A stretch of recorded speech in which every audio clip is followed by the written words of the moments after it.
And good morning, it's 9:45, and it is our Community Connection Extra, and we have Sheriff Owen with it. How you doing there, Scott? I'm doing wonderful. You, Tom? Well, it's election day, and, folks have been hitting the polls.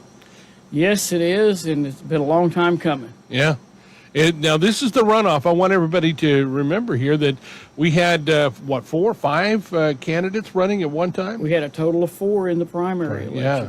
And now no one got 50 plus 1. So you are in the runoff election today as it appears on the ballot, and some have already early voted with your opponent, Jeff Essler. Tell us a little bit about your experience and why you're the man for the job. Well, the reason I feel I'm the man for the job is, number one, this is what I want to do. I've done this all my life. September 9th will be 35 years in law enforcement. Prior to that, I was even affiliated with public safety through a couple of volunteer organizations, and we did storm spotting and things like that. There used to be a group called REACT, and it was a radio group, and I got started in the late 70s, early 80s, actually. So I've always had a passion for this type of work. The city of Bartlesville was good to me. I spent a 25-year career there. It's still home to me. When I retired there in 2010, I was the captain over operations unit, which was 40 people thereabouts, and multiple units, budget, purchasing, things like that. 2010, went to the sheriff's office when I was invited by Rick Silver and Steve Johnson over there. That career at the sheriff's office has been wonderful. Started out as a deputy and then moved into supervising the transport unit, courthouse security. Commissioners had the faith to place me in as the sheriff in January 2019, to fulfill the remaining term of Rick Silver. And I have worked that diligently and enjoyed every day of it for the most part. Get a bump in the road every now and then, but you deal with that. It's that way in every business and every law enforcement agency. You're going to have some problems. You deal with them, and you look out for the good of the community and be a good steward of the taxpayers' dollars. Recently, you reinstated a program that I became familiar with way back in, the 70s or the 80s, the DARE program. That's correct. When I was at the police department, we had several DARE officers there, and they taught DARE. The county also had DARE back in the day. It was Joe White, a very dear friend of mine. He's living up in Kansas now, a good guy. And John Copeland then took it over. He's now my undersheriff. It has been out of the picture for a few years, but funding was available, and I'm really proud of my young deputy, Patrick Ballard. He is the grandson of former Sheriff Pat Ballard, and Patrick is enthusiastic about this. He was a DARE student of Under Sheriff Copeland, and when he went to school, and that was one of the first things he told me. So we attended a DARE bass tournament that the Masons put on here a couple years ago, and he went with me, he and his wife, and we got him acquainted, and we were able to get him into the DARE training certification class this past summer. He passed it with flying colors. He's certified to teach DARE. We've met with Caney Valley. We've mentioned it, talked to the superintendent with Copan, and it looks like we're going to be starting at the Caney Valley this fall semester, 5th grade, and moving the DARE program in the spring semester up to the Copan students. And in the interim, he is going to participate at both schools and interact with the children. Very good. It's going to be, I'm excited. Main thing is that we educate these children and teach them to make good decisions in life. And I've said it before, I'll say it again, if everybody in the world made good decisions, we wouldn't need a jail. Well, yeah, you're right there. You're absolutely right there. Now, other things that the sheriff's office has been involved in, you've got one coming up here pretty soon, the Cops and Rodders. Yeah. And what does that do? Well, the Cops and Rodders car show that's kind of the brainchild of Rick Silver and Steve Johnson. And they started that as a fundraising effort for the reserve unit so that we could provide Thanksgiving meals to needy families throughout the county and to provide Christmas gifts for needy children throughout the county. and it has been a very wonderful program. It has served hundreds of people. Rick and Steve's insight in that was just stellar, and they really did a good job. They did a really good job with the jail. They did a good job at the old jail before we moved in, and that's one of those things we want to continue because we feel like it's a really good community action thing, a community interaction thing with the sheriff's office. We get to walk around and talk to all these people with these nice cars. Of course, who doesn't love old cars? Oh, yeah, I love them. I wish I had one. I'm going to have one someday, but we do that, and we have concessions and things like that. So we get food and fellowship with the people in the community, and it creates a really good bond, I think. And it has such a good result in November and December when it comes time to do the job of the Thanksgiving meals and the Christmas for the kids. Do people see your deputies differently when they see you come around in times of their need with they really do. Thanksgiving, Christmas?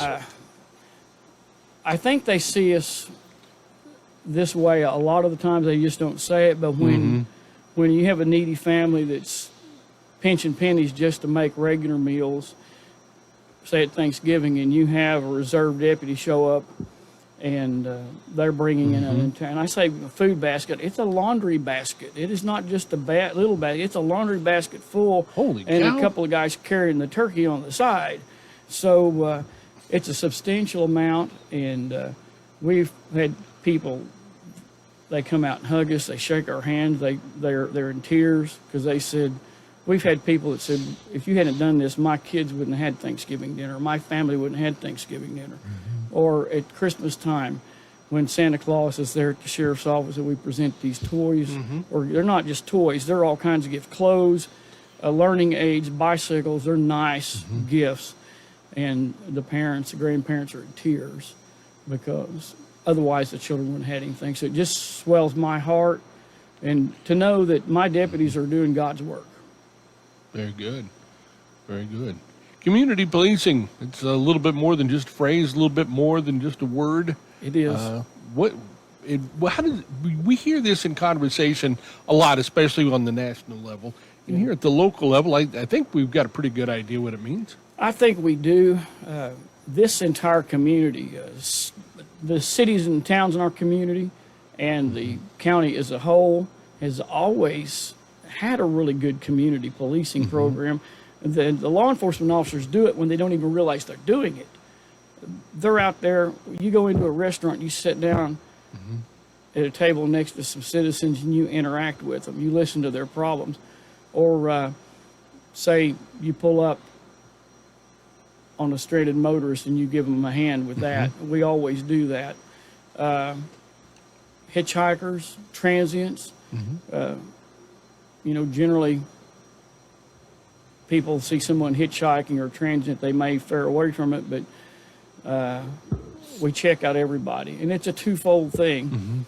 Number one, if this transient might perhaps be someone we've been looking for, we want to check that out and take appropriate action. But most of the time, and I'm saying probably 99% of the time, my deputies will find somebody that's down on their luck, homeless, out of work, out of money, may not have eaten for days. My deputies will pick these people up and take them to the next destination that they need to go. My deputies have bought gas for people that are broke down. They have bought food for them at restaurants, or they've came back and brought food. Some people don't want to ride. Some people don't want to be messed with. We run into that. We've even had instances where we've stopped to help them with motorist assist, and they say, I don't want your help. And we'll just say, well, we'll stay here, keep the traffic off of you, make a phone call for you, get you some help. Do you need roadside assistance, things of that nature. And that's the way that works. These men and women that work for you out in the county on a day-to-day basis have got hearts of gold. They've got a job to do as well. So that's part of our job. And, of course, with your experience and everything else with the Bartlesville Police Department, now working as the sheriff, a little bit of a difference or pretty much the same line of thought going into the job? There are similarities and there are diversities. Okay. County government operates differently. Their budget is a little bit different. Money's money, but the way you appropriate it and spend it and account for it's a completely different thing. It's kind of like you got a working pen full of horses and you just got several horses of different color. That's a good way to put it, I guess. But the budget is, there are some things that are similar, other things that are quite different. And then the sheriff's office does a lot of things that the police department can't do statutorily. We serve civil papers. We serve protective orders, things like that nature. Those all have to be served by a county deputy. They cannot be served by a city police officer. Now, a city police officer can serve a municipal or city warrant, or they can serve a county warrant, because those papers usually say to any peace officer within the state of Oklahoma. Likewise, deputies in highway patrol could do the same. The other thing is like evictions, affidavits for eviction, writs of assistance, what we call a forcible entry and detainers, where after all the process has gone through, we actually, if necessary, we actually have to go in and remove the people from the house. It's an unfortunate thing to have to do. We haven't had a lot of trouble with that, but sometimes it does become an officer safety issue. But we serve the public. We serve the sector that does the housing, the real estate, the landlords, things of that nature. Got a couple minutes left. What are your words that you'd like to say to the folks on this election day?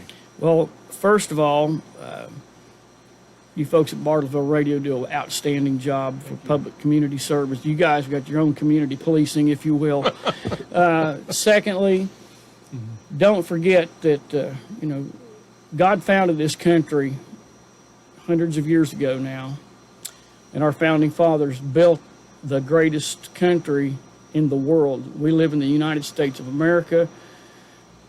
We have countless veterans, past and present, who have served this country.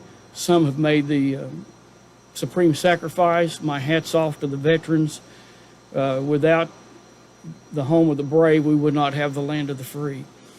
We have one of the greatest countries in the whole world. We have one of the most prosperous countries in the whole world. And you have one of the rights that many countries don't have.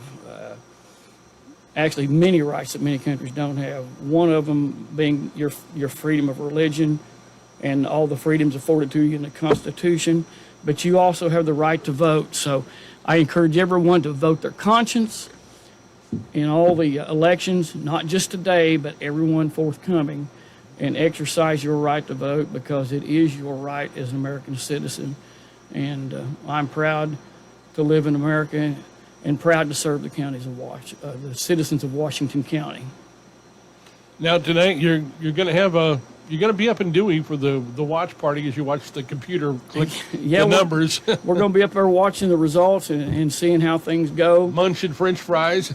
Yeah, doing that up at the Heritage. There you go. And I'd invite any of my friends or supporters that like to come out to join us. And that's our way of kind of supporting small business, is having our watch party at a local business.